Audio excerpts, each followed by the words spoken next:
2013년 3월 7일 이제 우리 영본사역 두 번째 시간입니다.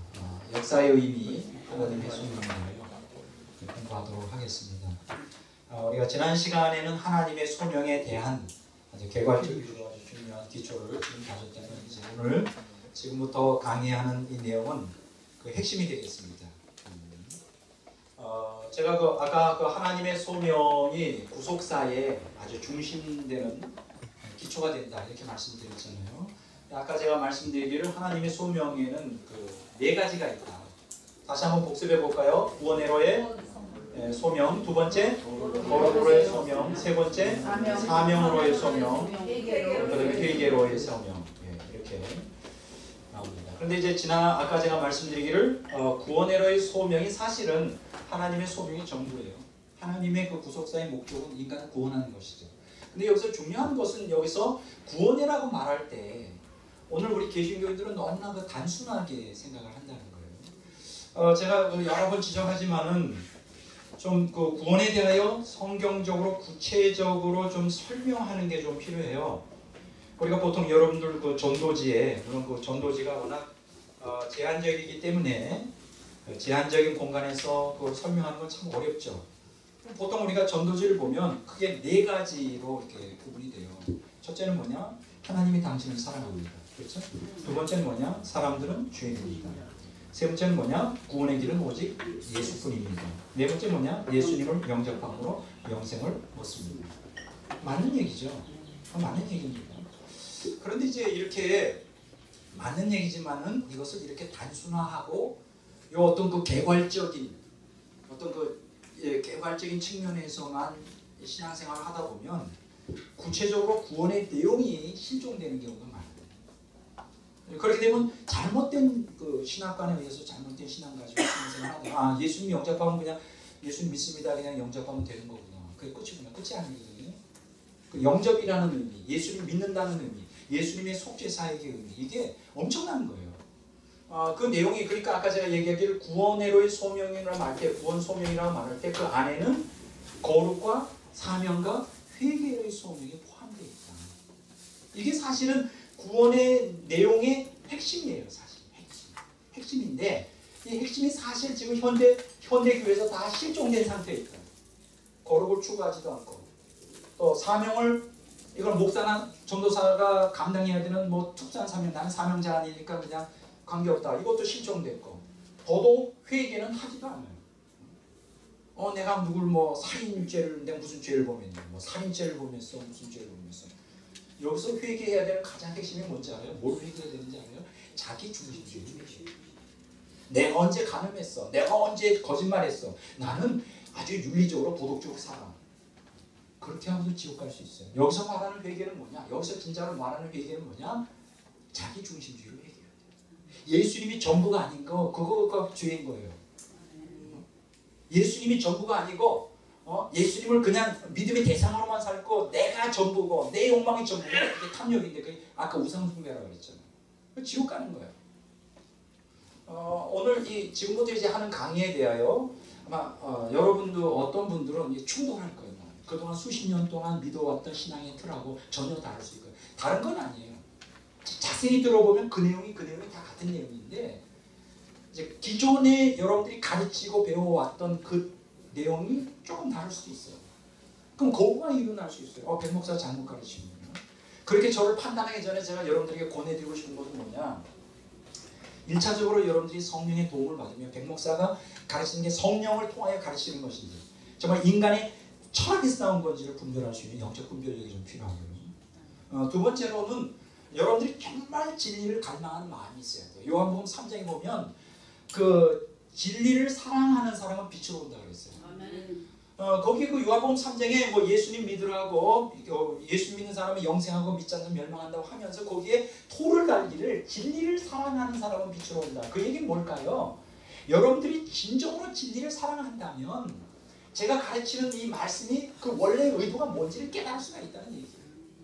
그래서 오늘 이 시간에 정말 이러한 중차대한 정말 중요한 가르침이거든요. 오늘 지금 강의가 굉장히 중요한 거예요.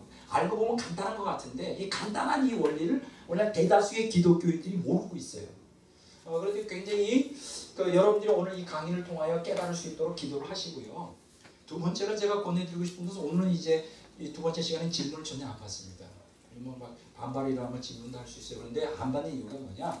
질문에 대해서 이미 제가 거기에 대한 답변을 강의에 다 했어요. 그래서 여러분들에게 권해드리고 싶은 것은 연구원에서 이제 DVD로 CD로 나눴잖아요. 율법과 은혜라고 하는 주제로. 그 율법과 은혜라고 하는 주제로 강의를 61강의가 있어요. 그거를 꼭 구입하시든지 어떻게 얻어서 그거를 다 듣고서 질문하시면 됩니다. 예, 그러니까 질문을 제가 안 받는 거는 제가 자신 없어서 안 받는 게 아니라 그 질문에 대해서 답하려면 몇 날 며칠을 몇 달을 해야 돼요. 그렇게 안 되니까 율법과 은혜라고 하는데 다 제가 하고 싶은 얘기가 다 있으니까 사실 그 내용 안에 오늘 강의에 대다수가 거기 다 들어가 있어요. 근데 오늘 제가 아까 첫 시간에 말씀드리기를 뭐에 초점을 맞춘다고 했느냐, 거룩에 대해서는 제가 율법과 은혜에서 수없이 얘기를 했기 때문에 뭐 이거는 그냥 넘어가도 돼요. 왜냐하면 그리고 뭐 회개에 대해서도 수없이 얘기를 많이 했어요. 율법과 은혜에 대해서. 근데 그 율법과 은혜에서 제가 안 다룬 부분이 어떤 것이냐, 사명이기 때문에 제가 아까 첫 시간에 얘기하기를 이 사명의 부분이 요번에 제가 수십 년 만에 제가 정립이 됐습니다. 수십 년 동안 이게 뭘까? 이게 뭘까?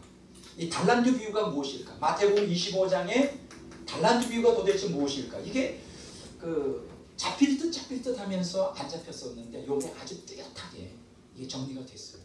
그래서 이제 그동안 거룩과 회개 그리고 이 사명이 이렇게 추가됨으로 이제 완전하게 구원의 소명에 대한 것이 이제 완전히 신학적으로 정립이 됐어요. 저한테는 굉장히 중요한 것이죠. 아주 균형을 성경 전체에 대한 균형을 딱 잡을 수 있는 아주 결정적인 이 말씀이 이제 정립이 됐기 때문에 오늘 이제 사실은 주된 부분이 이쪽입니다. 사명에 대한 사명이라의 소명. 이게 어떻게 구원과 연결되느냐? 이거는 이제 여러분들이 천천히 들어보시면 다 이해가 되는 얘기예요.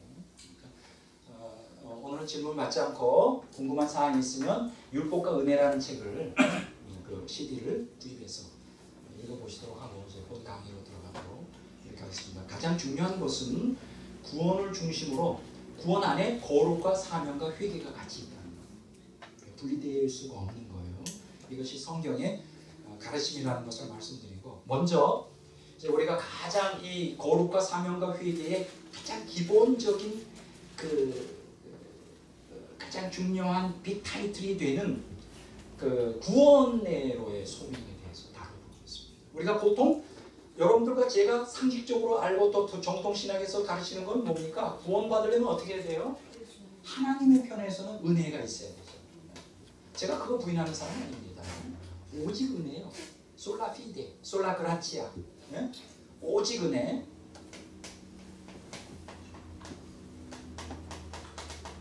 오직 은혜. 예? 오직 은혜. 그리고 또 한 가지 있어야 되죠. 은혜만 가지고는 안 되죠. 인간의 반응이 필요하잖아요. 그래서 믿음, 솔라 피데. 그렇죠?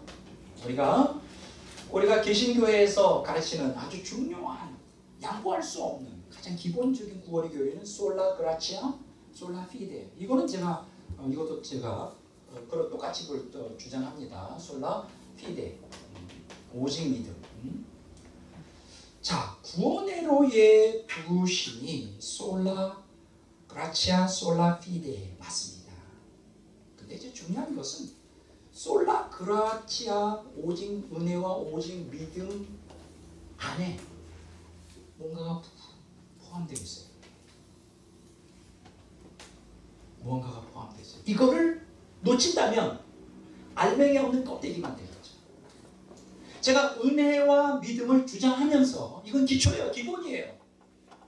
아주 기본입니다. 구원에서 가장 기본이 뭐예요? 일단 하나님 은혜 안 주시면 내가 돈 받는다고 구원받는 게 아니죠. 다른 구원이에요. 이건 맞는 얘기예요. 내가 자력으로 구원받는다. 그게 성경이 가르침이 아니에요. 오직 하나님 은혜로.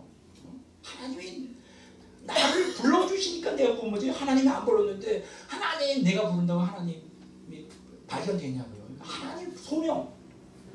하나님의 소명에서 가장 중요한 거는 구원으로 우리를 부르신다.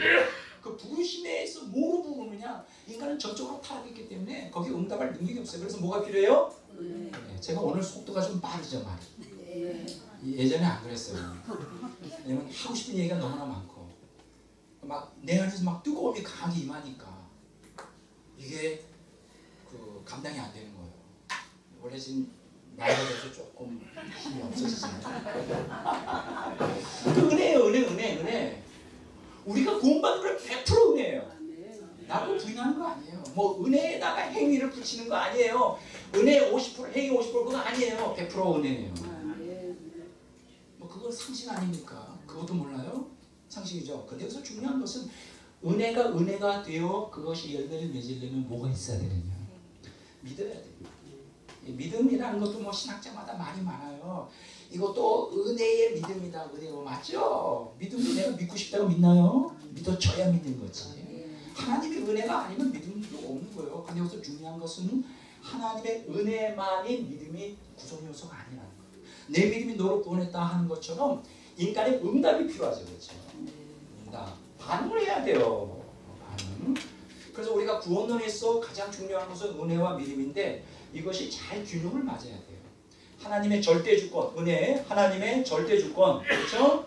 절대 주권과 이게 믿음에서 중요한 요소, 인간의 자유의지. 인간의 자유의지 역시 부인해서는 안 되는 거예요. 뭐 어느 신학자든 그게 개혁주의 신학자든 웨슬리안이든 뭐 알미니안이든 칼빈주의든 관계없이 하나님의 절대 주권과 인간의 자유의지가 균형을 맞아야 돼요. 그럼 여기서 제가 한 계단 더 나가죠. 뭐 여러분들 신학을 하는 사람들을 위해서. 왜냐면 자꾸 질문하니까. 자, 제가 말하는 거는 따라서 합시다. 하나님의 절대 주권. 하나님의 절대 주권. 인간의 자유의지. 인간의 자유의지. 다시 한번. 하나님의 절대 주권. 하나님의 절대 주권. 인간의 자유의지. 인간의 자유의지. 이것은 구원에 있어서 아주 중요한 날개의 두 축인데. 그런데 이게 하나님의 절대 주권과 인간의 자유의지가 50대 50이냐? 그거 아니에요. 저는 그렇게 믿는 사람 아닙니다. 여기서 하나님의 절대주권과 인간의 자유의지가 함께 아우러져서 구원이 성취가 되는데 저는 제가 믿는 신학, 제 신학의 틀은 뭐냐? 이거예요. 조금 신학적으로 말할게요.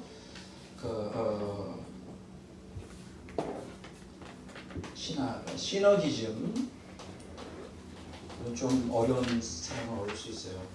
In the framework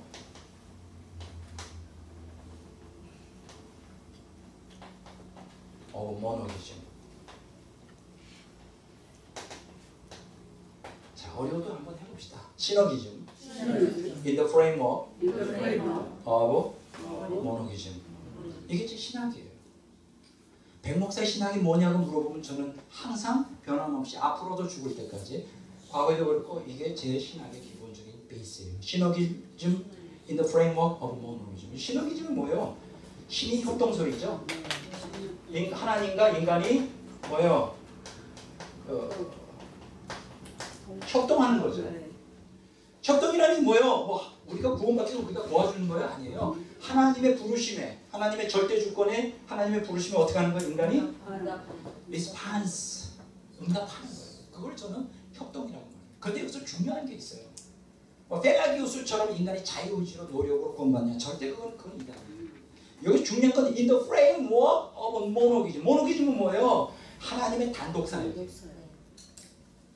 하나님의 단독 사역이라는 게 뭐냐? 하나님이 주권, 이니셔티브, 주권을 가지고 하나님의 은혜를 베풀어 주시고 모든 구속사의 시작과 진행과 과정, 결과를 다 하나님이 주관하시고 이게 하나님의 절대 주권이에요. 구원에 있어서 하나님의 소명에 있어서 모든 것을 하나님이 다 주관하셔요. 총괄하셔요. 이걸 모노기즘이라고 해요. 하나님의 단독 사역 안에서 그 구도 안에서 그 틀 안에서의 인간과 하나님의 시너기즘, 협동이에요. 이게 제 신학입니다. 근데 저는 이 시너기즘 in the framework of monogism 이것이 성경적이라고 나는 믿어요. 이게 성경적이에요. 이거 오해지가 없기를 바라요. 뭐 제가 백목사가 뭐 신학이 좀 부족한가? 절대 그렇지 않습니다. 뭐 부족하죠, 부족하기는. 제가 몰라서 이런 얘기하는 게 아니라는 거. 시너기즘 in the framework of monogism 이게 제 신학이에요. 근데 이게 성경적이에요. 하나님은 모든 것을 다 주관하시고 여기서 조심해야 될 것은 왜 시너기즘이 필요하냐? 이게 왜냐하면 하나님의 절대 주권은 하나님의 독재가 아니에요. 절대로 인간 구속에서 인간이 응답하지 않으면 인간은 구원받을 수 없습니다. 그러니까 인간 구원에 있어서 은혜 절대적이고 하나님의 절대 주권 절대적이지만 그렇다고 해서 믿음 없이 은혜로만, 그렇다고 해서 인간의 자유의지에 응답 없이 은혜로 하나님의 절대 주권을 구원받느냐? 그건 아니에요. 그러니까 이 측면에서는 하나님의 은혜와 절대 주권은 절대적이고 결정적이지만 구원에 있어서 실제적인 효력을 내는 것은 인간의 의지에 의한 응답이 결정적이다. 그런 측면에서 인간의 자유의지가 중요하다. 이렇게 이 정도만 여러분 하면 되겠고요. 이 짧은 시간에 뭐 하나님의 절대 주권과 인간의 자유의지에서 얘기하려면 한 학기를 해야 돼요. 공부. 2000년 역사하신 나를 다 공부해야 되는데 그럼 뭐 언젠가 때가 있겠죠. 자, 지금 이제 중요한 얘기를 좀 하려고 합니다. 뭐냐 하면 하나님의 은혜와 믿음이에요. 그렇죠? 이게 이제 기본적으로 신구약 성경 전체가 동일한 얘기를 했어요. 우리가 구원은 뭐라고요? 하나님의 은혜와 믿음으로 구원받아요. 그게 신약에만의 가르침이 아니라 구약의 가르침도 동일해요. 자, 이렇게 이제 그 믿음 은혜로 구원을 받는데 여기서 우리가 또 한 가지 여기서 생각해야 될 것은 뭐냐? 소명에는 그 시각에 따라 두 가지 측면이 있다는 거예요. 하나는 보편적 소명, 유니버스 콜링이라고 해요. 또 하나는 개별적 소명, 퍼서널 콜링. 자, 따라서 합시다. 보편적 소명, 개별적 소명. 이게 무슨 얘기냐? 소명과 보편적 소명과 개별적 소명은 같은 거예요. 잘 들으세요. 이게 굉장히 아주 구원론에 있어 아주 중요한 주제인데, 그러나 관점에 따라 다를 뿐이지 본질은 같아요. 이게 무슨 얘기냐? 한번 보겠습니다. 보편적 소명에 대하여. 자, 시편 50편 1절을 봅니다. 시편 50편 1절.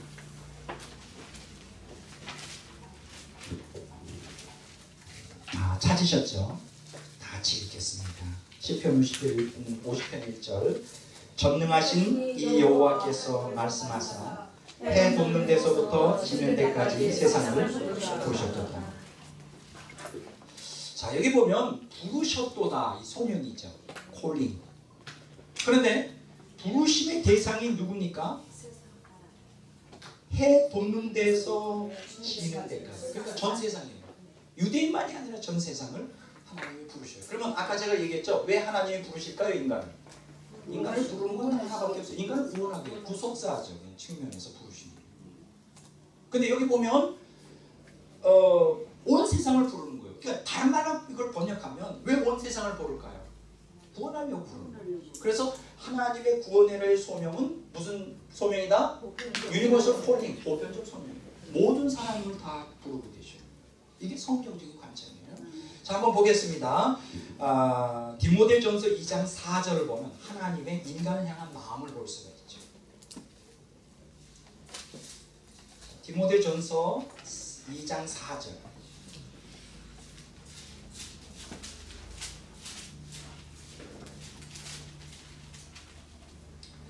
자, 다시 읽어보겠습니다. 하나님은 모든 사람이 구원을 받으며 진리를 나누게 이르기를 원하시느니라. 아주 중요한 구절이죠.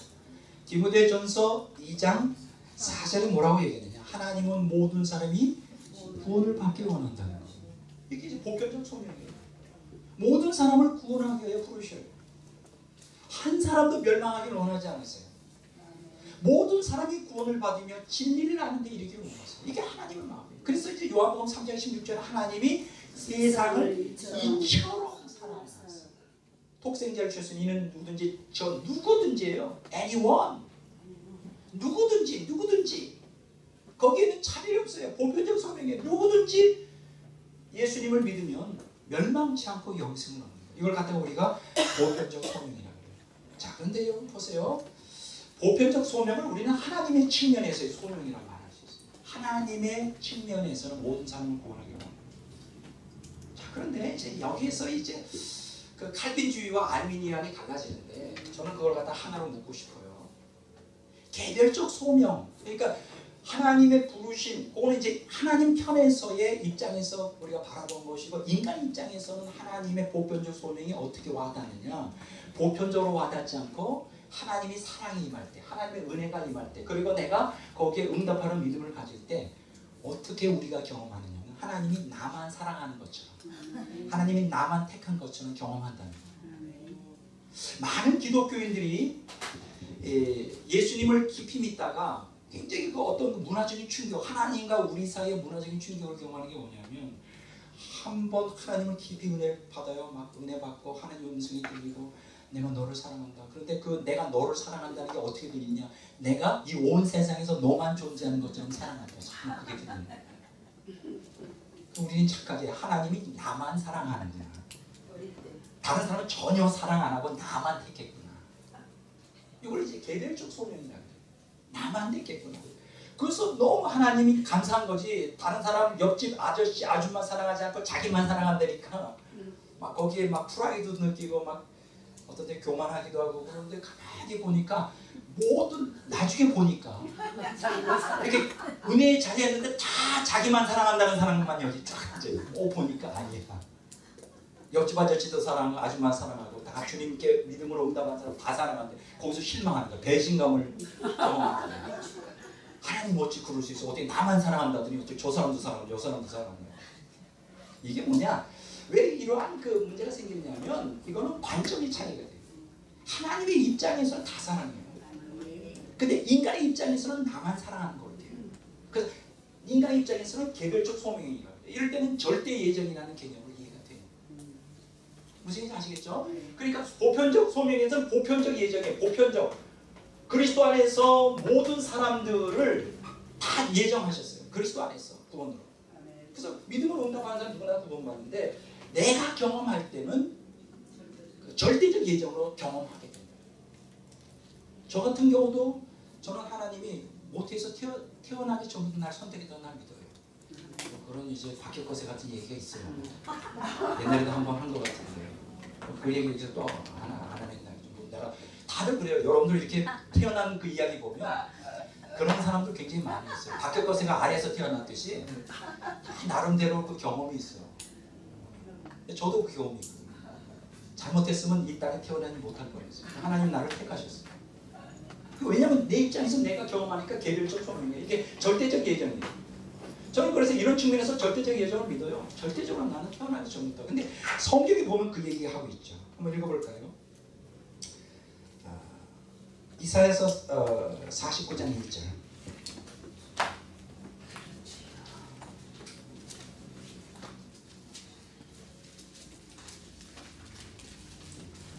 자, 다시 읽어보겠습니다. 이사야서 49장 1절. 다시 했습니다. 섬들아 내가 들으라, 먼 곳 백성들아 귀를 기울이라. 여호와께서 태로부터 나를 부르셨고 내 어머니의 복중에서도 내 이름을 기억하셨어요. 이게 개별적 소명이죠. 절대 예정이에요. 태중에서 나는 선택받은 존재. 제가 그래서요, 옛날에 그 절대 예정적인 측면에서 얼마나 그 어릴 때 프라이드를 갖고 있었어요. 어머니가 매일 그랬죠. 너는 그 꿈만 안 졌으면 넌 잘렸어. 태어나지도 못했어. 뭐 그런 스토리가 있었어요. 그래서 나는 뭔가 대단한 인물이 되나 보다 하다가 크게 실망했죠. 아무것도 안 돼가지고 40대 때까지 아무것도 안 돼가지고 개꿀이다 개꿀이다. 특별한 뭐. 지금 또 보니까 또 그게 맞는 것 같아요. 그렇다고 유명하다는 게 아니라 저에게 주신 사명이 너무나 저한테 귀하다. 맞습니다. 그래서 그때 모태로부터 태어날 때부터 태어나기 전부터 난 선택받았구나. 태몽. 태몽까지 해주시네. 자, 보세요. 자, 예레미야서 1장 5절 보겠습니다.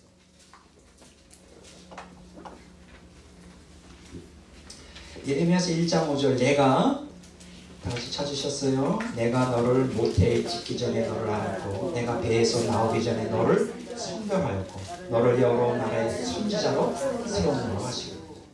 여러분, 예레미야가 이 얘기 들었을 때 이야 대단했잖아요. 야, 나 이제 성공했어. 내 사역이 성공. 아니 태어서부터 나를 택했대. 태어나기 전부터 날 택했고 성전에서 거룩하게 해서 야 이제 나는 선지자 중에서 아주 최고 선지자 되겠구나. 근데 예레미야가 어떻게 살았어요? 완전히 세상적으로 보면 망하는 삶을 살다가 돌에 맞아 죽었어요. 그래서 너무 모태로부터 태어날 때부터 소명받았다고 너무 자랑하지 마세요. 그 인생이 험악합니다. 그런 사람일수록 그런 간증을 하는 사람일수록 인생이 평탄하지가 않아요. 오죽했으면 그 사람을 택했겠어요. 너무 좋아하지 말아요. 인생이 가시밭길이에요. 모태로부터 태어났다는 확신하는 사람. 자, 그 중에 또 한 사람이 있지. 갈라디아서 1장이고 바울사도가 또 있지. 참, 이 얘기 안 할 수가 없죠. 갈라디아서 1장 15절 봅니다.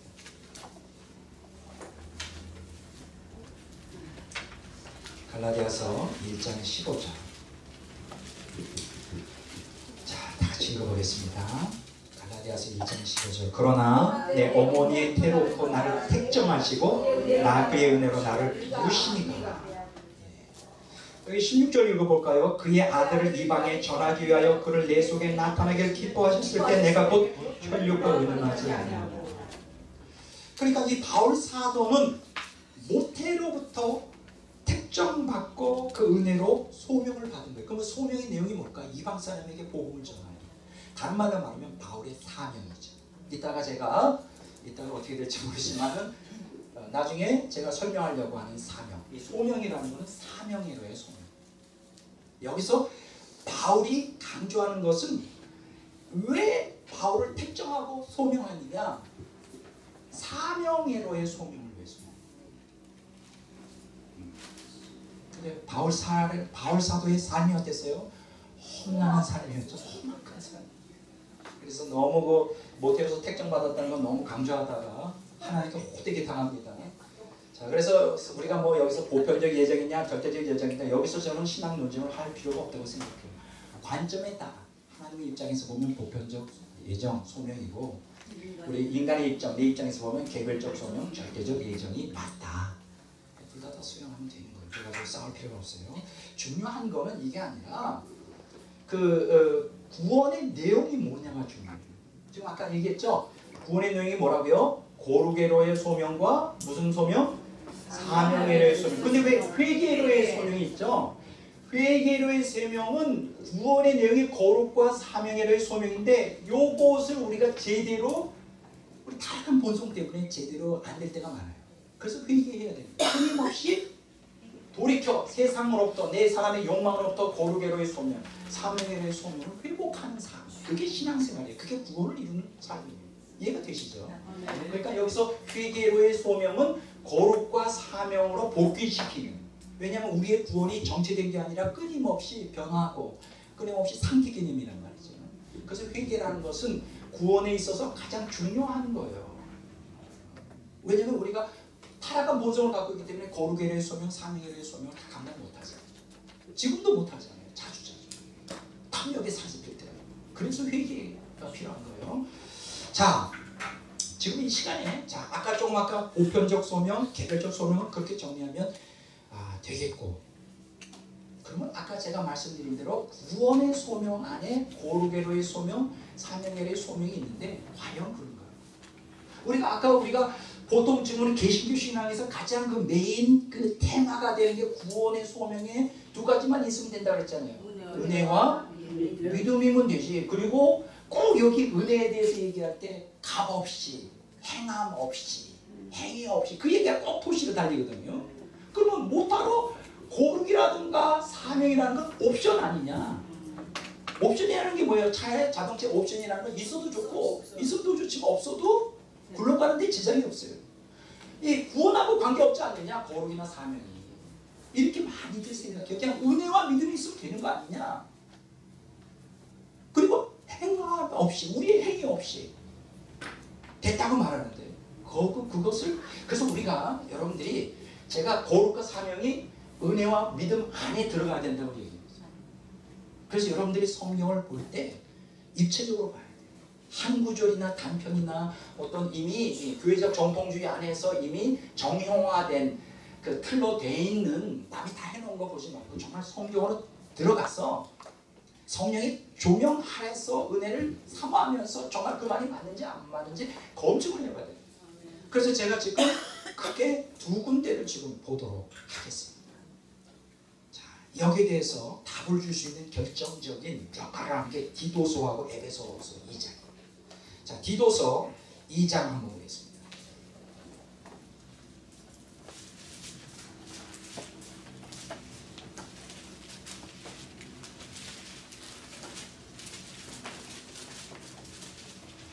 자, 디도서 3장부터 보겠습니다.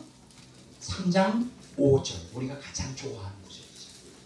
디도서 3장 5절 어디 있는지 아시겠죠? 네, 보시기 바랍니다. 자, 디도서 3장 5절, 우리를 원하시되 우리가 행한 바 의로운 행위로 말미암지 아니하고 오직 그의 긍휼하심을 따라 중생의 씻음과 성령의 새롭게 하심으로 하셨으니. 자, 다 있습니다. 6절, 우리 구주 예수 그리스도로 말미암아 우리에게 그 성령을 풍성히 부어주사. 7절, 우리로 그 은혜를 힘입어 의롭다 하심을 얻어 영생의 소망을 따라 상속자가 되게 하려 하심이라. 뭐 좋은 거 다 나오네요. 이거 앞에 4절을 안 읽었네요. 우리 구주 하나님의 자비와 사랑하심을 나타내. 그러니까 요 구절만 본다면 디도서 3장 4절, 5절, 6절, 7절만 본다면 좀 우리가 말하는 대로 은혜로 믿음으로 행위 없이, 그렇죠? 우리가 행한 의로운 행위로 말미암지 않고 하나님의 자비, 그렇죠? 사랑, 긍휼, 그것으로 중생을 시켜서 그 씻음, 성령이 새롭게 하심, 이 중생의 씻음과 성령이 새롭게 하심이 이제 우리가 말하는 초기적 성화, 이니셜 생티피케이션, 초기적 성화라 그러는데, 이거는 내가 뭐 거룩을 추구하지 않아도 사명 감당하지 않아도 성령께서 임하시니까, 은혜로 믿음으로 임하시니까 중생의 씻음과 성령이 새롭게 하심 받고, 구주 예수 그리스도로 말미암아 성령을 풍성히 부어주고 성령 받고 은혜로, 그 다음에 여기 7절에 보면 그 은혜로 힘입어 의롭다 하심을 받고 그 영생의 소망을 갖고 그 다음에 한나라의 상속자가 될 천국간다. 그렇게 보통 얘기할 수 있잖아요. 내가 틀리단 말이 아니에요. 지금 구원에 있어서 은혜와 믿음이라는 것, 이 두 가지 기둥은 움직여서는 안 돼요. 이건 항상 그 기초, 구원에 있어서 기초인데 중요한 거는 그 내용이 뭐냐. 내용에는 거룩과 사명과 회개, 뭐 회개가 없을 때도 거룩과 사명이 들어가 있다. 그거를 봐야 된다. 그러니까 여러분들이 디도서 3장 4절에서 7절만 보지 말고 디도서 3장 전체를 봐야 돼요. 지금 제가 얘기하는 건 그거예요. 그리고 좀 더 추가적으로 그 앞에 디도서 3장을 중요하게 해주기 위해서 디도서 2장 11절 14절을 봐야 돼요. 그러니까 하나의 단편만 보고 전체 그림을 알 수 없는 거예요. 그 부분을 해석하기 위해서는 전후 좌우를 입체적으로 볼 수 있는 신학적인 퍼스펙티브가 있어야 된다는 거예요. 그럼 여기에서 디도서 3장 4절, 5절, 6절, 7절에서 말하는 건 그게 전부냐. 우리 의로운 행위로 하자가 행함 없는 율법의 행위가 아니구나. 또 이렇게 또 우리가 꿰죠. 은혜로 믿음으로 그냥 믿으면 그냥 그게 되는 거고, 우리가 실제적으로 거룩을 추구할 필요가 없고 삶을 감당할 필요가 없느냐. 그런데 그게 아니라는 것이죠. 여기 보면 중요한 얘기가 나옵니다. 8절부터 진짜 중요한 얘기가 나옵니다. 많은 사람들이 8절 이해를 보지라. 한번 볼까요? 8절만 보겠습니다. 이 말이 미쁘도다 원컨대 너는 이 여러 것에 대하여 굳세게 말하라. 이는 하나님을 믿는 자를 하여금 조심하여 선한 일을 힘쓰라. 여기서 선한 일이라고 하는 단어에 초점을 맞추기 바랍니다. 왜냐하면 성경에 이 선한 일이라고 하는 단어가 여러 번 나와요. 자, 한번 볼까요? 디도서 2장을 한번 보겠습니다. 디도서 2장 11절부터 12절, 13절, 14절까지 보겠습니다. 이 11절에서 14절까지는 디도서 3장 아까 4절부터 7절까지의 내용을 보충해 주는 내용입니다. 자, 한번 보겠습니다. 디도서 2장 몇 절이요? 11절부터 14절까지 다 같이 읽겠습니다. 모든 사람에게 구원을 주시는 하나님의 은혜가 나타나 우리를 양육하시되 경건치 않은 것과 이 세상 정욕을 다 버리고 신중함과 의로움과 경건함으로 이 세상을 살고 복스러운 소망과 우리의 크신 하나님 구주 예수 그리스도의 영광이 나타나심을 기다리게 하셨으니 그가 우리를 대신하여 자신을 주심은 모든 홀법에서 우리를 속량하시고 우리를 깨끗하게 하사 선한 일을 열심히 하는 자기 백성이 되게 하셨습니다. 여기에 놀라운 게 나와요. 무슨 얘기가 나오는지 알아요? 아까 그 디도서 3장 4절에서 7절까지는 은혜와 믿음, 특히 은혜가 강조가 되고 있죠. 우리가 행하는 선한 행위로 구원받는 게 아니라 그렇게 여기서 깨닫는 것은 은혜지 우리가 뭐 선한 행실, 뭐 행위, 율법의 행위 아니구나. 의로운 행위로 되는 게 아니다. 거기서 끝나면 안 된다니까요. 여기 보면 디도서 2장 11절부터 14절에 보면 은혜와 믿음이라고 하는 기본 축에다가 그 내용이 들어가 있어요. 뭔지 알아요? 거룩과 사명이 들어가 있어요. 그걸 발견하시는 거죠. 그러니까 오늘 거룩과 사명을 제거하고 이거는 옵션이다. 이거는 해도 되고 안 해도 되고 이거는 뭐 특별히 사명자, 특별히 뭐 정말 천국에서 크게 상급받을 사람만 수도사들만 거룩하게 사는 거고 우리 평범한 사람은 그냥 그렇게 사는 거야. 이건 거짓말이에요. 사명? 이거는 목사나 전도사 또 선교사나 사명인 가지 나는 평신도야 무슨 사명자. 이건 거짓말. 옵션이 아니에요. 구원 안에 은혜와 믿음 안에 뭐가 포함되어 있다? 거룩과 사명이 같이 포함되어 있어요. 진짜인지 가짜인지 한번 보겠습니다. 여기 보세요. 디도서 2장 11절에 보면 구원을 주시는 하나님의 은혜가 임했다고 그러잖아요. 그러면서 12절에 뭐라고 나와요? 경건하지 않은 것과 구원의 은혜가 임한 사람에게 반드시 반해야 되는 게 있어요. 그게 뭐냐? 경건하지 않은 것과 이 세상 정욕을 다 버리고 신중함과 의로움과 경건함으로 이 세상에 살고, 다른 말로 말하면 거룩의 소명이죠. 정말 내가 구원의 은혜를 받았다면 거룩하게 살아라. 그게예요. 한마디로 말해요. 구원의 소명을 받았다면 자동적으로 거룩의 소명에 응답하는 것이다. 이게 그 말이잖아요. 의로운 행위로 말미암지 않다는데 이걸 어떻게 해석하느냐? 우리는 거룩하게 안 살아도 된다 이렇게 참 생각을 해요. 아니라는 거예요. 여기 보세요. 구원을 주시는 하나님의 은혜가 나타나 우리를 양육하실 때 하나님이 은혜 가운데서 양육해요. 영적으로 성숙시켜요. 근데 그 뭐로 양육해요?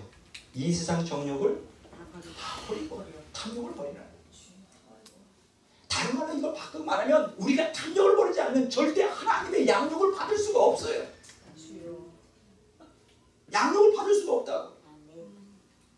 탐욕을 부리면 신앙은커녕 구원도 위험해요. 구원 자체도 유지하기가 어렵다고. 제 말이 틀린지 맞는지 나중에 보시면 알아요. 이건 경고입니다. 오늘 현대 기독교인들. 신중함으로 경건치 않은 이 세상 정령을 다 버리고 신중함과 의로움으로 경건하게 이 세상에 살아가요. 이게 바로 거룩의 소명이에요. 이게 구원, 은혜와 믿음 안에 포함되어 있다. 그리고 보세요. 예수 그리스도의 복스러운 재림을 소망하는 가운데 14절에 보세요. 그가 우리를 대신하여 자신을 주신. 여기서 예수님이 우리를 위해 주신다는 게 뭐예요? 속죄 피를 흘린 거 아니에요? 생명을 다 준 거 아니에요? 그러니까 속죄의 사역의 목적이 뭐냐? 예수님이 왜 우리를 위해 죽었을까? 거기에 대해서 여기서 얘기하고 있죠. 죽으신 목적이 뭐예요? 모든 불법에서 우리를 속량하시고. 속량한다는 건 뭐예요? 값주고 사는 거예요. 정결케 하고 하나님의 것으로 만드는 거예요. 그의 피로 우리를 깨끗하게 하사. 보세요. 여기서 거룩이죠. 깨끗하게 한다는 건 뭐예요? 거룩의 소명이죠. 예수님이 우리를 위해 죽으신 목적이 뭐예요? 오늘 너무나 많은 사람들이 이렇게 생각해요. 예수님이 나를 위해 십자가 피 흘려 죽은 것은 내 죄를 덮고, 왜냐하면 나는 타락한 본성 때문에 나는 죄 질 수밖에 없는 존재, 말씀을 순종할 수 없는 존재. 그러니까 예수님의 피가 필요하다는 거예요. 그러니까 죽었을 때 그 내 죄 때문에 지옥 가지 않고 그 피 때문에 천국 가게 하는 목적이 유일한 목적이라고 생각해요. 그건 거짓말이에요. 예수님의 피는 어떤 목적인지 알아요? 물론 궁극적으로 우리가 타락한 본성이 있기 때문에 우리 의로는 천국에 갈 수 없습니다. 죽어서도 오직 유일한 것은 예수님 피밖에 없어요. 피 공로밖에 없어요. 근데 성경에서 가르치는 것에 관과에서 낳는 데모는 이 땅에서 거룩해지기를 원한다. 죽어서 죄에서 벗어나는 게 아니라 이 땅에서 지금 예수님의 피로 말미암아 거룩을 추구하고 거룩해져야 되는 거예요. 지금 루터의 그 문제가 되는 게 뭐냐면 declaring righteous, 칭의, 의롭다고 여겨지고 우리는 오므라이스처럼 덮밥으로 해놓고 우리 밑에는 더러운 죄된 본성 그대로 갖고 있고 죽기 전에는 변화가 없다는 거예요. 이게 루터의 가르침이 이건 틀렸어요. 성경 분명히 뭐라고 말하냐? 왜 예수님이 죽었을까? 지금 우리를 깨끗하게 하는 거예요. 지금 이 시간에 성화를 이루는 거예요. 지금 이 시간에 타락한 본성에서 벗어나야 돼요. 죄에서 승리해야 돼요. 우리가 죄에서 사망에서 승리하는 것은 죽어서가 아니라는 거예요. 물론 궁극적으로는 그렇지만 지금 이 시간 죄에서 벗어나. 지금 이 시간 사망 권세에서 벗어나. 지금 하지 않는 구원은 현재적 구원론이 아니고 가짜입니다. 왜 제가 이렇게 강력하게 얘기할 수 있는지 아세요? 저도 한때는 죄에 사로잡혀 있었어요. 목사임에도 불구하고 오랜 세월 동안 죄의 욕망에 노예 생활했어요. 부끄러운 고백입니다. 저도 오랜 세월 동안 개신교 신학,